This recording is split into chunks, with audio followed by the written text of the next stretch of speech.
بسم اللہ الرحمن الرحیم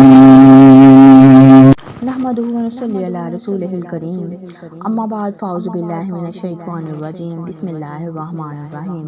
نبی پاک علیہ الصلوۃ والسلام کی پانچویں بیوی حضرت ام سلمہ رضی اللہ تعالیٰ عنہ، ان کا نام ہند ہے اور کنیت ام سلمہ ہے، مگر یہ اپنی کنیت کے ساتھ ہی زیادہ مشہور ہیں۔ ان کے باپ کا نام حذیفہ اور بعض مورخین کے نزدیک سہیل ہے، مگر اس پر تمام مورخین کا اتفاق ہے کہ ان کی والدہ عاتقہ بنت عامر ہیں۔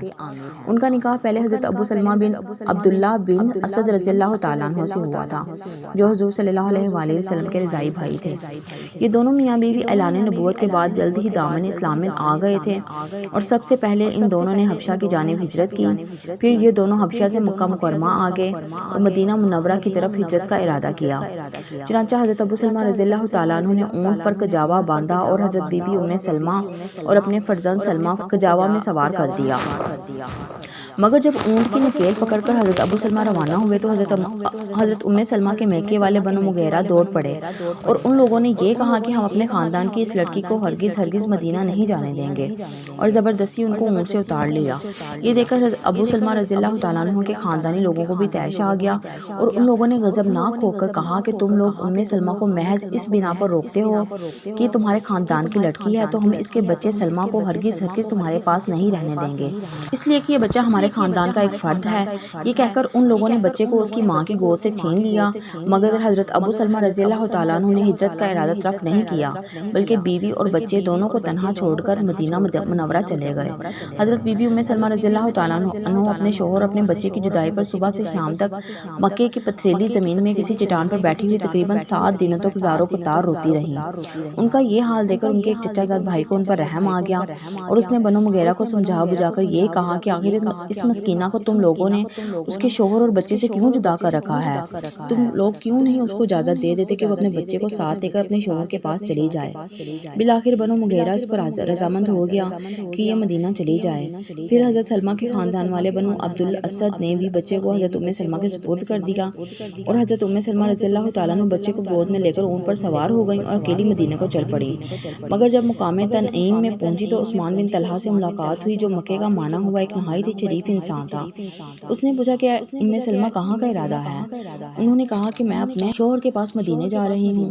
اس نے کہا کہ کیا تمہارے ساتھ کوئی دوسرا نہیں ہے؟ حضرت ام سلمہ نے درد بھری آواز میں جواب دیا کہ نہیں، میرے ساتھ اللہ اور میرے اس بچے کے سوا کوئی نہیں ہے۔ یہ سن کر عثمان بن طلحہ کی رگیں شرافت بھڑک اٹھی اور اس نے کہا کہ خدا کی قسم میرے لیے یہ زیب نہیں دیتا کہ تمہاری جیسی ایک شریف زادی اور شریف انسان کی بیوی کو تنہا چھوڑ دوں۔ یہ کہہ کر اس نے اونٹ کی مہار اپنے ہاتھ میں لے لی اور پیدل چلنے لگا۔ حضرت ام سلمہ رضی اللہ تعالیٰ عنہ کا بیان ہے کہ خدا کی قسم میں نے عثمان بن طلحہ سے زیادہ شریف کسی عرب کو نہیں پایا۔ جب ہم کسی منزل پر اترتے تو وہ الگ کسی درخت کے نیچے لیٹ جاتا اور میں اپنے اونٹ کے پاس سو رہتی۔ پھر روانگی کے وقت جب میں اپنے بچے کو گود میں لے کر اونٹ پر سوار ہو جاتی تو وہ اونٹ کی مہار پکڑ کر چلنے لگتا۔ اسی طرح اس نے مجھے قبا تک پہنچا دیا اور وہاں سے وہ یہ کہہ کر مکہ چلا گیا کہ اب تم چلی جاؤ، تمہارا شوہر اسی گاؤں میں ہے۔ چنانچہ حضرت ام سلمہ اسی طرح بخیریت مدینہ منورہ پہنچ گئیں۔ یہ دونوں میاں بیوی عافیت کے ساتھ مدینہ منورہ میں رہنے لگے، مگر 4 ہجری میں جب ان کے شوہر حضرت ابو سلمہ رضی اللہ تعالیٰ عنہ کا انتقال ہو گیا تو باوجود یہ کہ ان کے چند بچے تھے، مگر حضور صلی اللہ علیہ وآلہ وسلم نے ان سے نکاح فرما لیا اور یہ اپنے بچوں کے ساتھ کاشان نبوت میں رہنے لگیں اور ام المومنین کے معزز لقب سے سرفراز ہو گئیں۔ حضرت بی بی ام سلمہ رضی اللہ تعالیٰ عنہ حسن و جمال کے ساتھ ساتھ عقل و فہم کے کمال کا بھی ایک بے مثال نمونہ تھی۔ امام الحرمین کا بیان ہے کہ میں حضرت ام سلمہ کے سوا کسی عورت کو نہیں جانتا کہ اس کی رائے ہمیشہ درست ثابت ہوئی ہو۔ صلح حدیبیہ کے دن جب رسول اللہ صلی اللہ علیہ وآلہ وسلم نے لوگوں کو حکم دیا کہ اپنی قربانیاں کر کے سب لوگ احرام کھول دیں اور بغیر عمرہ ادا کیے سب لوگ مدینہ واپس چلے جائیں، کیونکہ اسی شرط پر صلح حدیبیہ ہوئی ہے، تو لوگ اس قدر رنج و غم میں تھے کہ ایک شخص بھی قربانی کے لیے تیار نہیں تھا۔ حضور اقدس صلی اللہ علیہ وآلہ وسلم کو صحابہ کرام کے اس طرز عمل سے روحانی کوفت ہوئی اور آپ نے معاملے کا حضرت بی بی ام سلمہ سے تذکرہ کیا تو انہوں نے یہ رائے دی کہ یا رسول اللہ صلی اللہ علیہ وآلہ وسلم، آپ کسی سے کچھ بھی نہ فرمائیں اور خود اپنی قربانی ذبح کر کے اپنا احرام اتار دیں۔ چنانچہ حضور صلی اللہ علیہ وآلہ وسلم نے ایسا ہی کیا۔ یہ دیکھ کر حضور صلی اللہ علیہ وآلہ وسلم نے احرام کھول دیا ہے۔ سب صحابہ کرام مایوس ہو گئے کہ اب حضور صلی اللہ علیہ وآلہ وسلم صلح حدیبیہ کے معاہدے کو ہرگز نہ بدلیں گے، اس لیے سب صحابہ نے بھی اپنی اپنی قربانیاں کر کے احرام اتار دیا اور سب لوگ مدینہ منورہ واپس چلے گئے۔ حسن و جمال اور عقل و رائے کے ساتھ ساتھ فقہ و حدیث میں بھی ان کی مہارت خصوصی طور پر ممتاز تھی۔ 378 حدیثیں انہوں نے رسول اللہ صلی اللہ علیہ وآلہ وسلم سے روایت کی ہیں اور بہت سے صحابہ و تابعین حدیث میں ان کے شاگرد ہیں، اور ان شاگردوں میں حضرت عبداللہ بن عباس اور حضرت عائشہ رضی اللہ تعالیٰ عنہ بھی شامل ہیں۔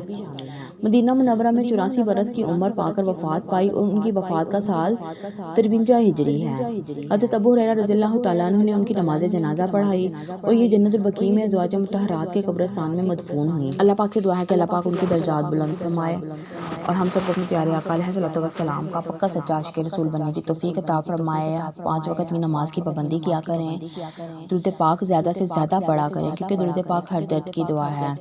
تو جب بھی کوئی پریشانی ہو، کوئی مصیبت ہو، کوئی مسئلہ ہو، تو آپ لوگ اپنے دل میں نیت کر کے کہ ہماری اس پریشانی کو اللہ تعالیٰ جو ہے درود پاک کے صدقے ختم کر دیں، تو آپ درود پاک پڑھیں گے تو انشاءاللہ اللہ پاک آپ کی ہر تکلیف، ہر دکھ کو دور فرما دیں گے۔ اللہ پاک سب کو اپنے حفظ امان میں رکھے۔ وما علینا الا البلاغ المبین۔